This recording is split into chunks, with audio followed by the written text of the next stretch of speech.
Hey there, it's Pete over at the Sampleist, and today we're checking out Jupiter by Trevor Horn and Spitfire Audio. Trevor Horn is a pop music pioneer, from his work with the Buggles to ABC to Frankie Goes To Hollywood up until Belle and Sebastian. Trevor Horn has helped shape and mould the sound of popular music for decades. Spitfire Audio have teamed up with Trevor Horn to try and capture the production value, the sound design, the instruments that Trevor has used himself to innovate pop music. There are 300 presets and 672 unique sounds, all housed in the Spitfire Audio Solar player, and this uses the eDNA interface. There are drums, effects, basses, synths, pianos, and there is so much to work with in this library. It downloads at just over 45 gigabytes, and currently it's on pre-order price at £79. It will later rise to £99, and if you own Mercury already, there is a cross-grade discount. So please log in to your Spitfire Audio account to see if you qualify. What we're going to do in this video is take a look at the sounds contained within Jupiter, and then I've thrown it into a composing context. I've used some other Spitfire Audio libraries during this time so I can see how it all works together, and I have to say right off the bat, Jupiter is absolutely fantastic to work with. I'd like to take the opportunity to thank Spitfire Audio for sending over a copy of Jupiter, and I do have a pre-release beta version of the library. Without further ado, let's just jump straight in and check out what Jupiter has to offer. And here we have the Solar plugin loaded up from Spitfire Audio. And the reason I've started off in Solar is because when you install Jupiter, it actually installs within the Solar plugin. If you click down here, you can filter between Jupiter, and if you do own Mercury, it will obviously appear here. You have all of the preset descriptors, but we use long and short only in Jupiter. And then you got the 300 presets. So let's start at the top with 8mm Thrill.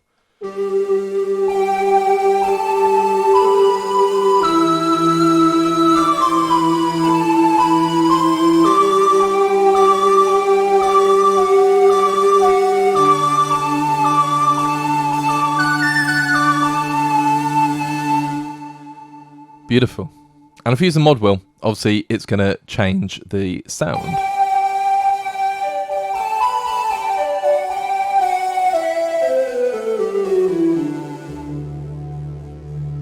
And on 8mm Thrill, it's quite subtle. So if we go for Alive and Well, for example.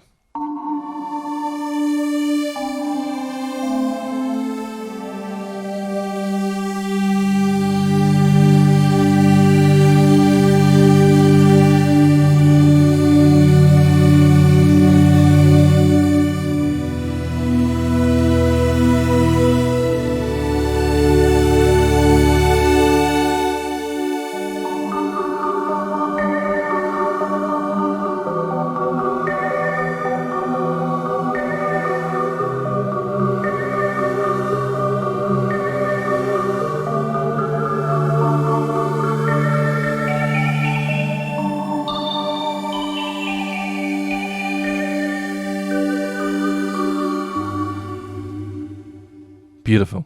So it kind of goes between the two layers. But not every patch behaves like that. So let's just find another one. And of course you can just go left and right through these, or we can just go through. So we've got Atmos keys.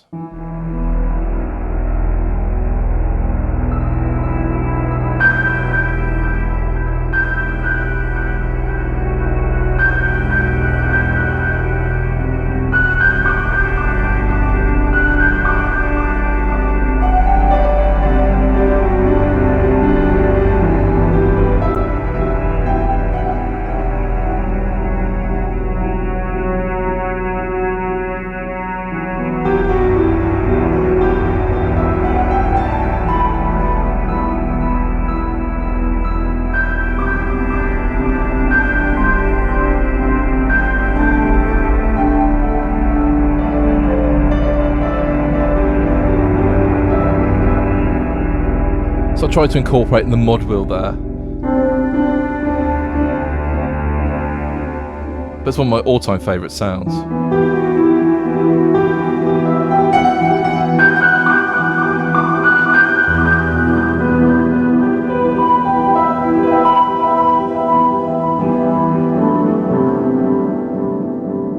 Yeah. Love those keys. And this is the fun. As soon as you get Jupiter, you just want to play through these different sounds. Behind the sign.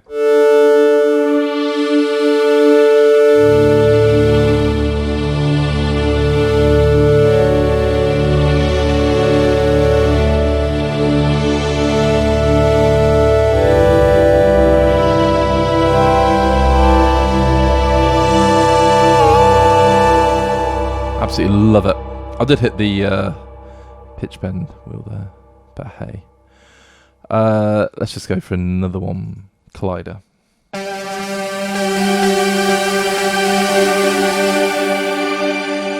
Very synth wavy.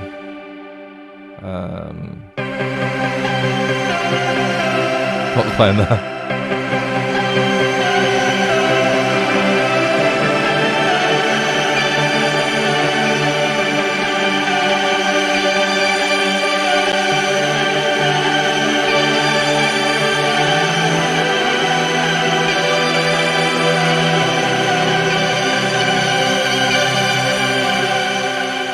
There we go. Beautiful. Now I could spend ages playing these. I'm going to play some more.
So I keep trying to get the mod wheel going in there, but you can just hear there are so many different types of sounds. Fallen Moon.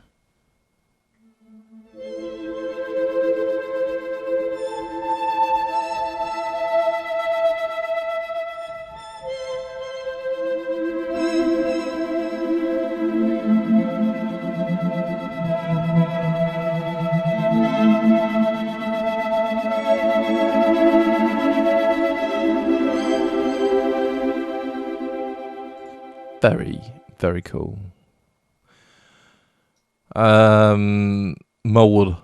Hold back. I read that as mold black. Crazy.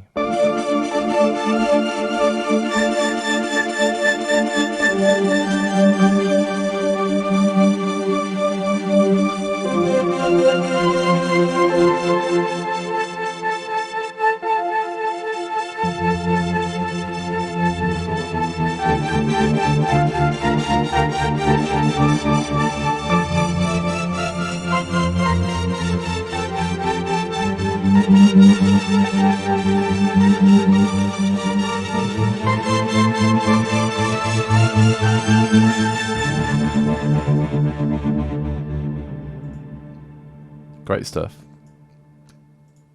Is water wet? Now there is a question.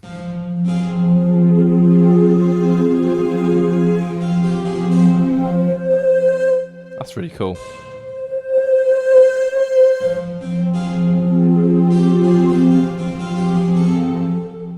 What I was doing there.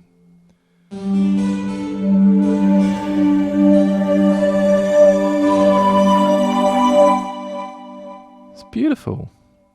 Really is.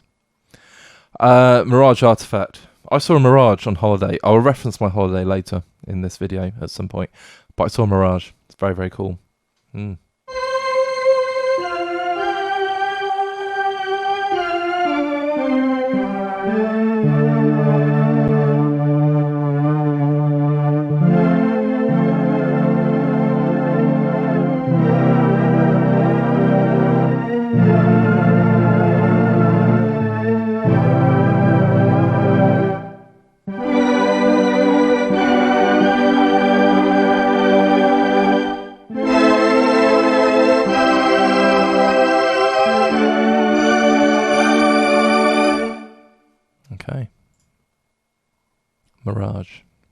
Never ending. I'll just play one note.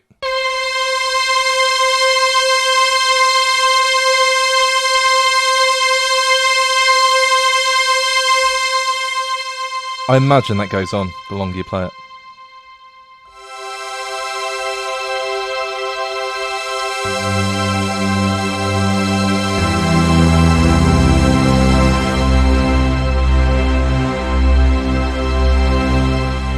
I mean, that's lovely, isn't it?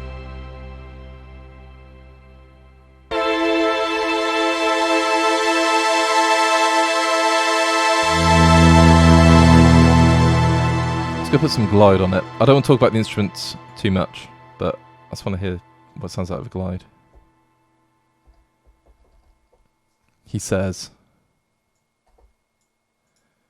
I can't put glide on it.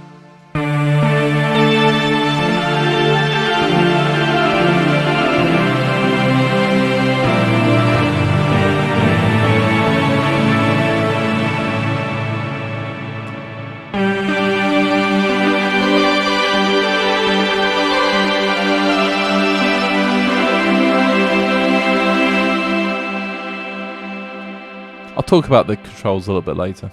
I wonder why glide didn't work there. But anyway, we move on. We soldier on. Paradise Beats.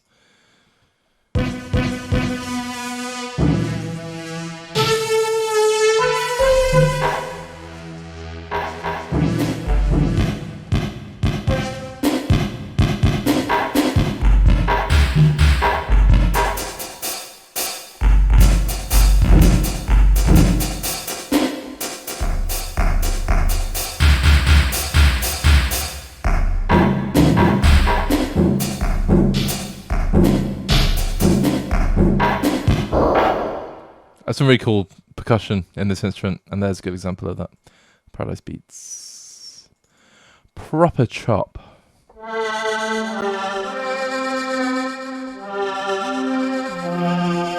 The glide's working now.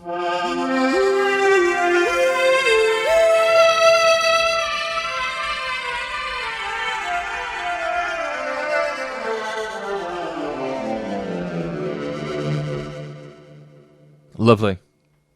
I'm a sucker for glide on synths.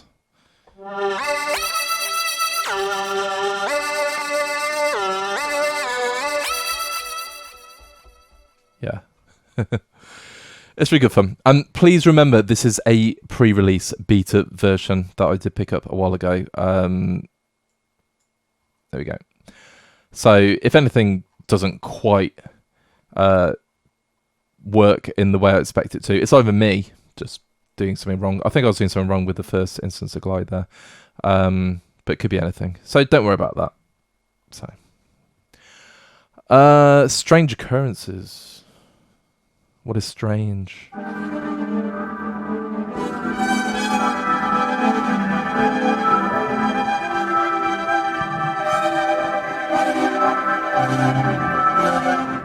That's too much fun. Love it. Let's go for next one. Don't worry about that menu thing. That's not really a thing. Time and space.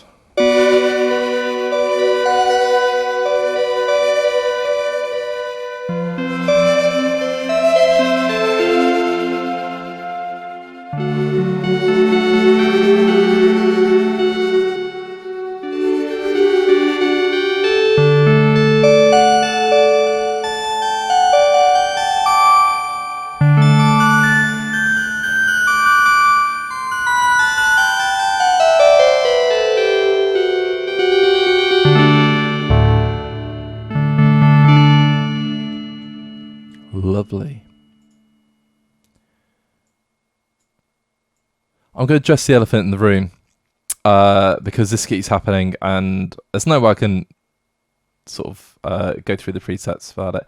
So you may notice when I play a preset, unspoken.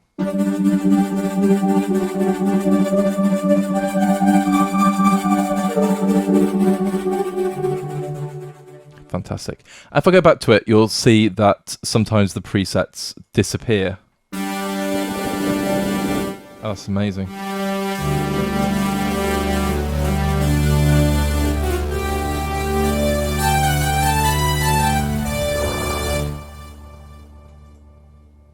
So it's not doing it now. Now, elephant in the room, I did speak with Spitfire just about that issue, and it's something that has been dealt with and sorted. So I don't want anyone to think, oh, it's an unfinished instrument. This is a beta version. So yeah.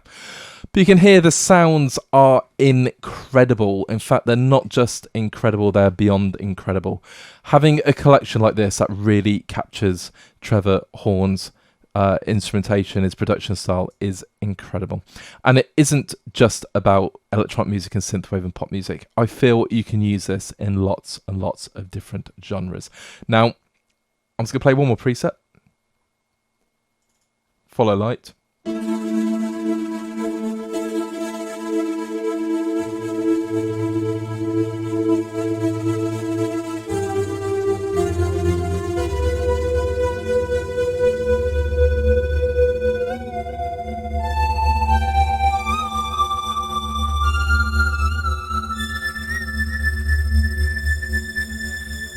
It's kind of eerie, so I was flicking the pitch bend there.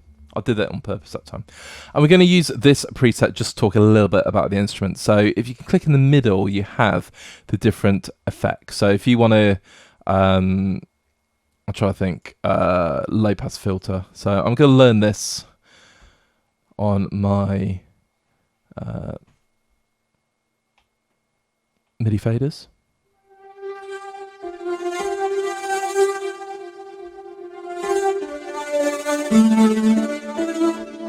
So easily change the filter, and I'm going to put the attack and the decay on everyone. So I'm just affecting the first layer.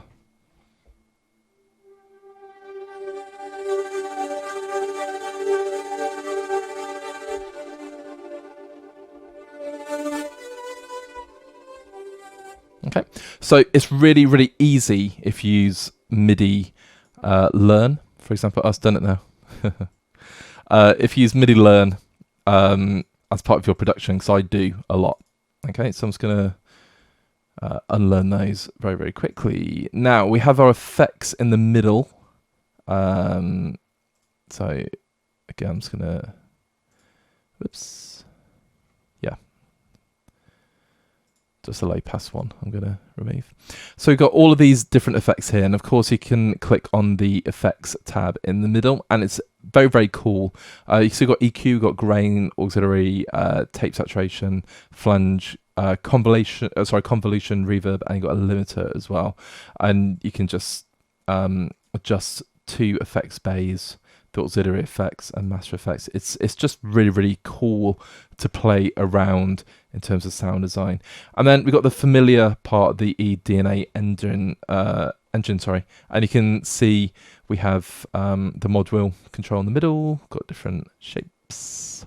For each layer, you've got the ADSR, we've got volume, pitch change, filters, high pass, low pass, tuning, panning, offset, trim, glide, bend, clone for each layer. And of course, if you click on the sound, you can change the sound. And the sound sources, I mean, my goodness, how much do you want? That's the thing. Over 600 sounds. So that is the first two layers. And the last one, I'm actually going to change it because that's got a fair amount of movement on. And the final feature is if we click on the gate sequencer, and all you got to do is just put in a simple sequence.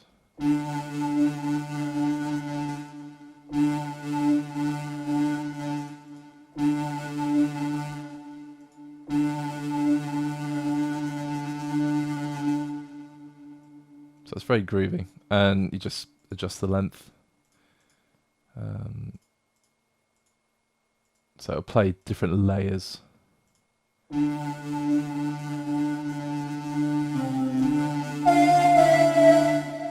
Make that more pronounced. Oops.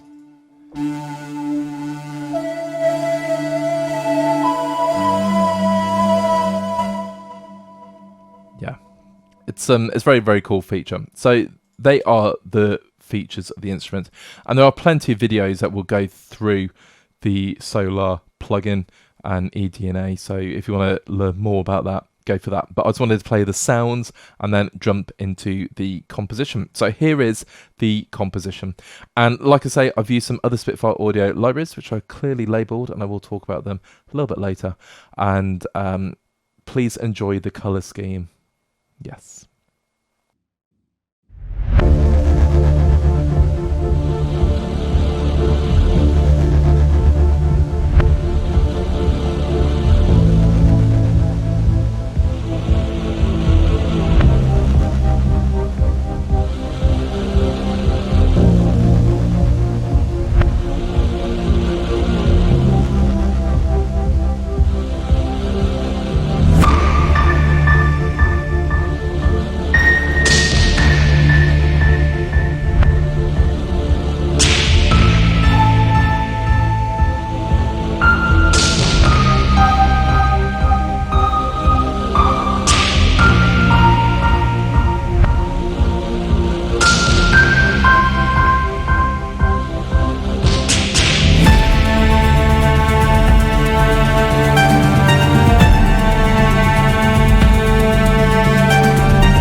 When I was putting it together, the demo for Jupiter, my first thought was, well, what kind of music is this library suited for? And then it dawned on me, because Trevor Horn is a pioneer from the late 70s, early 80s, all through to the present day. And this library really captures the starting point incredibly well. It's really, really detailed. But of course, these instruments, ideas and production techniques have been carried on and refined through Trevor's own career. So it's easy to think Jupiter is just a retro electronica pop library, because it really isn't. You can use it for modern day scoring, crime music, general underscore tension pop music. You can combine it with orchestras, a country band if you want to get some really like cool synth work going in there. You could do whatever fusion you want to. It's just a really, really intriguing instrument full of lots of different sounds. The other thing I was thinking, I went on holiday abroad with my family, and as we were sat by the pool, we had lots of time to chill out, and I was watching two of my favourite movies. The first one is The Warriors, which I believe is 1979, and Scarface, 1982. Top of my head, I think they're correct dates, but I love these movies and I love the soundtracks. And when I got home, Jupiter was the first library that was sort of up for me to make a video on. And it really captures, like I say, that era, but the cinematic scoring potential of this library is absolutely huge. So I decided to make a piece of music that kind of sounds like either an intro or an outro credits for one of those movies. That's where I went. Now, you can see on the left-hand side that I use 11 instances of Jupiter, and then to keep it Spitfire, symphonic organ, one of my all-time favourite instruments, the Massey Bartok, Abbey Road 2 cello and Appassionata cello combined together to get the detail of Abbey Road 2, and then the Appassionata smudge and gorgeous legato. And then hammers, I use the frame drum and the bass drum because hammers is one of the best instruments for percussion of all time, and you can quote me on that. Jupiter all started off with All Beyond.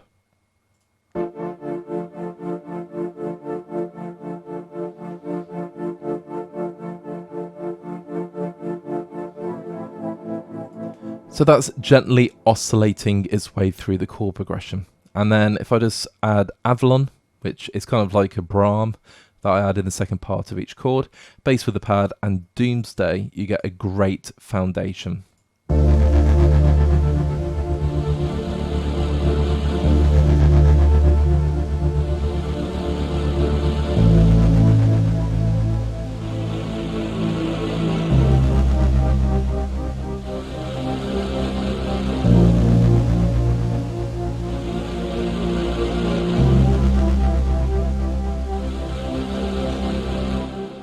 It's a really simple chord progression. It's D minor, A minor, C minor, B flat minor, then C major. So it's a little bit chromatic, as it were, not following the norms.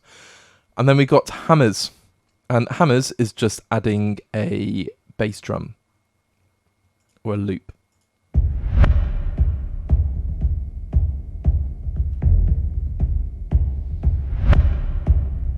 I've got some reverse basses there as well. Then we got the next part. So going to repeat the same chord progression, same instruments, but it adds Atmos keys, which is one of my favourite instruments.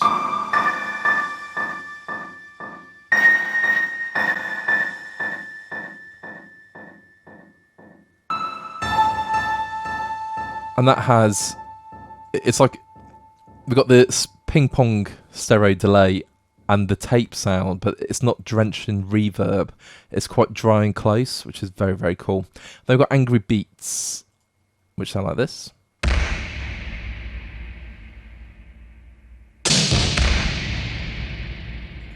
So nice, simple interweaving pattern with hammers. I did add some Black Hole, and I'm using the Dreamscape preset. So as I'm using that, and there is a decent amount of tape on there, I've used FabFilter just to EQ the top end out, because I wanted it to sort of fit with that genre. So if I just play those,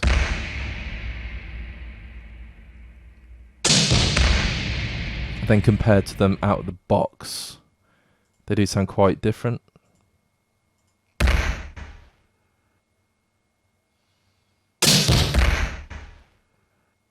But I love how they sound, and I'm so pleased we can add our own effects and sort of shape them more into what we want them to be for the genre of music we're doing, as opposed to it's all drenched and soaking in effects and then we can't remove those. So yeah, I love these angry beats. Now it takes us to the next section. So I decided to keep all of the same sounds, and we're adding Firing Star. So if I just play Jupiter, and there will be a couple of angry beats.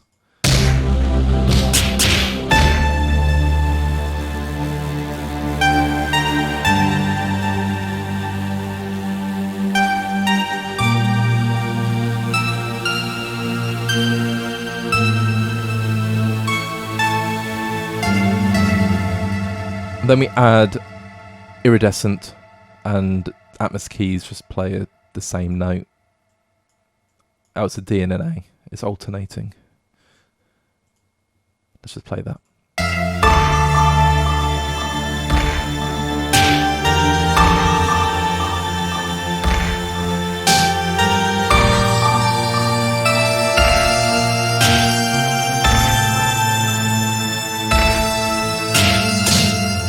It's so rich in character. And then we have hammers just working underneath. So we've got the frame drum and the bass drum.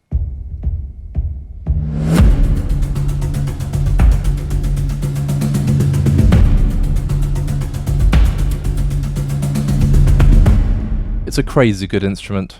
Totally recommend hammers. And we have Abbey Road 2 and Appassionata. And you might have noticed the colour scheme of this demo is all of the colours of the planet Jupiter, which I like. So we're in the grey section here. I've added Abbey Road 2 and Appassionata, both the cello sections, because you get the detail of Abbey Road 2, and then you get the gorgeous smudge of the Appassionata and the legato as well. And if I play those, they are actually, I've used a fair amount of negative delay on both, but it kind of gets lost in the mix, the first note.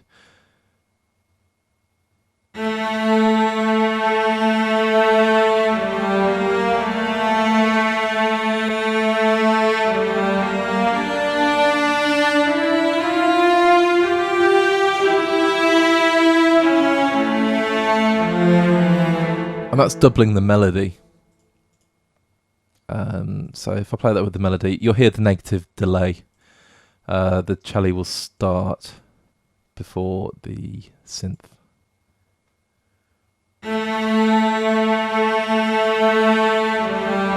It would help if I unmuted the correct track. These things happen.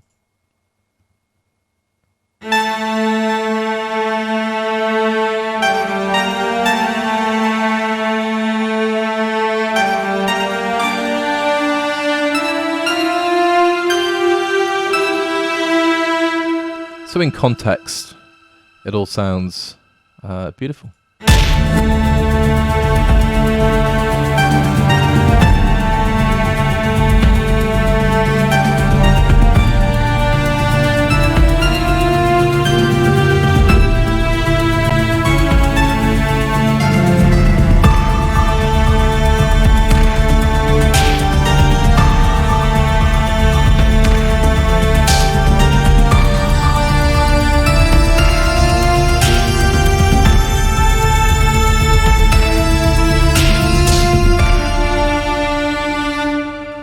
Then the final section, it is the same as the start in terms of chord progression, but I wanted to do just like some call and answer between instruments, kind of build on that melody that the B section has brought in, and then try it against some other instruments. So that's where the symphonic organ comes in and the Bartok percussion from Massey. In fact, it's not actually Bartok.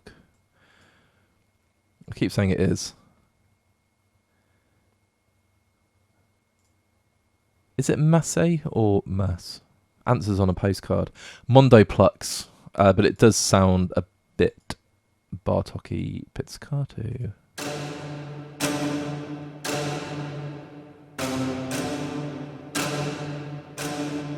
And I believe I put Panman. Yeah, Panman's on there as well, and lots of reverb.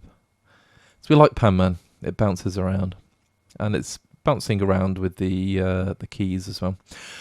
We add Doomsday, which is a different sound.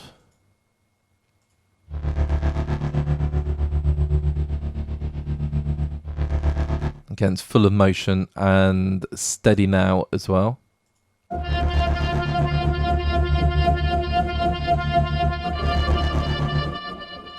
And low interference.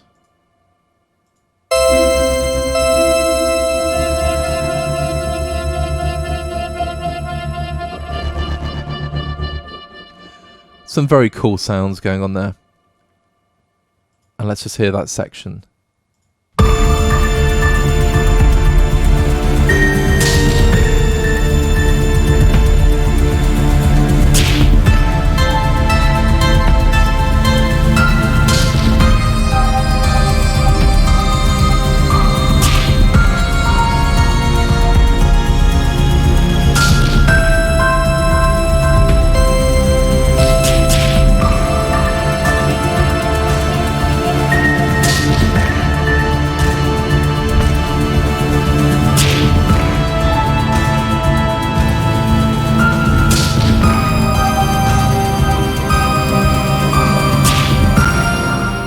So you can hear the melodic fragments being passed around between the keys instruments, and again you just got this absolutely beautiful sort of bed, foundation.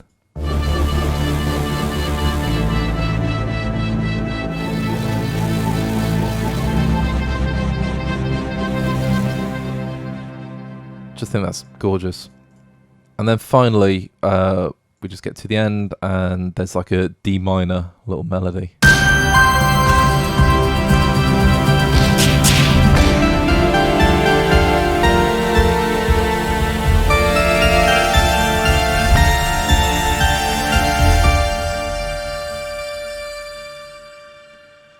And then the movie starts in the 80s or late 70s, depending where you are in time, I guess.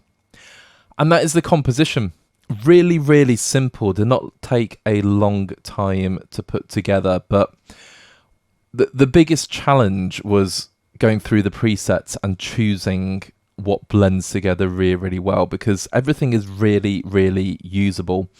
And I didn't really know what I wanted until I sort of got in there and started playing. I knew I wanted some motion. So All Beyond just started the whole thing off. But then where else was I going to go? And exploring the keys, for example, was absolutely brilliant because the key instruments are fantastic. I love the percussion on Angry Beats. I only actually played a handful, as you can see from the MIDI. But there are so many different sounds in there. And then obviously if I just show the entire MIDI for the track, it's a fairly straightforward piece, nothing too crazy in terms of dynamics. And yeah, it's just really, really cool. I like going for a different color scheme. So yeah. Now, there's my Windows taskbar appearing. What do I think about this? So talk about the composition or working with it. It's really straightforward to work with. Didn't have to do too much tweaking or playing around the instruments. The instrument is incredibly intuitive. So obviously the previous section I've shown off the instrument. I've got my Naked Board 7 fader. Sorry, it's 8 faders. And I just had a bit of fun, like adding and doing MIDI learn on a lot of these controls when I was playing through the instruments. Really, really cool. So the instrument is really straightforward to use. Sounds fantastic. Nothing like really sort of popped out as being sort of difficult or oh, that will never fit anywhere. Everything's got its place, which is great. And then blending with other libraries, as you could hear with the symphonic organ, etc., the other libraries that I use, it works perfectly. So for me, it's a great instrument to compose with. It's very, very versatile. It lends itself to a lot of different types of music, and it is capturing a piece of musical history, an icon, a pioneer. I've been listening to Trevor Horn pieces since I was 4 years old, so back in the 80s, and I can remember, I think it's the ABC, the Lexicon of Love. My dad had that on LP, and I listened to that all the time. Wonderful. And it really is, for me, it's a dream come true in a library, because it is, like I say, just capturing that musical period, that timeless period so perfectly well. My final thoughts about Jupiter. Well, do I recommend it? Yes, I do. And I'll explain why I recommend it throughout my closing thoughts. Jupiter is so usable, and we are working composers or just composers for fun. We're hobbyists, but you want instruments that you're going to use almost like a bread and butter instrument, and Jupiter is one of those instruments. You're not just going to take it off the shelf every now and then, play 2 or 3 sounds, and then put it back and never use it. So it's versatile, it's full of character, it captures that genre, it captures the iconic sound of Trevor Horn. It's expansive, it's got lots of sounds in, but these are all sounds you are going to use. Do we view this as a synth? Because it runs in Solar, which is the Spitfire synth, their plugin, and it's got obviously eDNA going on, which if you have the original eDNA library, you'd be very at home with all the controls. And again, that's all about processing. And synths, and I love synths, don't get me wrong, we have, I've got all the soft synth collections, and these are captured with like brutal clarity. They are incredible, but I don't see Jupiter as a synth in that way. I see it as a synth, a library that is full of sound design, Amazing ideas, again, character, but really captures the essence of the time period from the late 70s through early, I'm going to say to mid 80s, but then all these ideas have been sort of carried forward through Trevor Horn's career. So you can use this in so many different types of production. It's really easy to use. It blends really well with other instruments. You could use this on its own just to create a 10-track album for a publisher. The sky's the limit with Jupiter, and that's what I love about it. It's a piece of musical history. All that leaves me to say is thank you once again to Spitfire Audio for sending over a pre-release version of Jupiter so we could make this video. And I really appreciate the fact it's a pre-release because it's given me time to work with it, do a bit more digging around and experimenting and shaping the sound to how I want it. And that's why I really feel very passionate about this library. It's a pre-order library. Do you think you're going to pick it up? What do you think about pre-orders? I love pre-orders. I pre-ordered Heirloom, which no idea what it was. It was very, very dusty sounding. There's a little snippet and had very, very cool artwork. I'm a bit of a sucker for that, the aesthetic, and it was incredible. So do you think you may pre-order Jupiter? Let us know. Why not? And if you like something about Jupiter, again, leave a like on the video and leave us a comment. How would you use Jupiter? What are your thoughts in general about it? If you've not done so already, please check out our other videos. We are rapidly growing, and that is down to the support from our viewership. We really, really appreciate every like, every subscription, every comment that we get on our videos, so please keep them coming. And of course, we really enjoy making this comment. Once you've done all of that, feel free to head over to sampleist.com and check out our other reviews, what's going on in the world of virtual instruments, meet the team, plenty going on there in the next couple of weeks. Until next time, have a great day, evening, night, noon, midnight, wherever you are, whatever you're doing, but keep making that beautiful music. Have a great time, and we will speak again soon.